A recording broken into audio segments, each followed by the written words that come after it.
Hello అండి. అందరికీ నమస్కారం. మీలో ఎంతమందికి 'సూర్యవంశం' సినిమాలో మీనా గారు ఇడ్లీలని రవ్వలాగా చేసి దాంతో ఉప్మా ప్రిపేర్ చేయడం గుర్తుంది?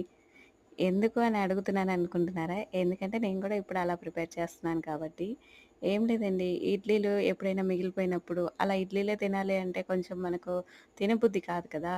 అలాంటప్పుడు ఇలా ఇడ్లీలని కొంచెం స్మాష్ చేసుకొని వాటిని పొడి అంటే రవ్వలాగా అయిపోద్ది పిసికితే.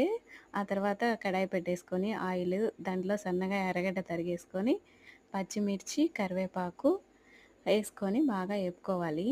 ఆ తర్వాత తగినంత సాల్ట్ ఏసుకోండి. కొంచెం ఏసుకోండి. ఎందుకంటే ఇడ్లీలు ఉడకపెట్టినప్పుడు మనం సాల్ట్ ఏసిచి కుక్ చేసుకొని ఉంటాం కదా! అందుకని కొంచెం చూసి మళ్ళీ ఏసుకోవచ్చు. కొంచెం ఏసుకోండి. ఆ తర్వాత కొత్తిమీర, ఆ తర్వాత మనం ఇడ్లీలు నలిపి పెట్టుకున్నాం కదా! అది ఏసుకోవాలి. ఇంకా అలా అన్నీ మిక్స్ చేసుకోవాలి. ఆయిల్ అది సరిపోకుంటే ఆయిల్ ఏసుకొని, నిమ్మకాయ ఏసుకొని సర్వ్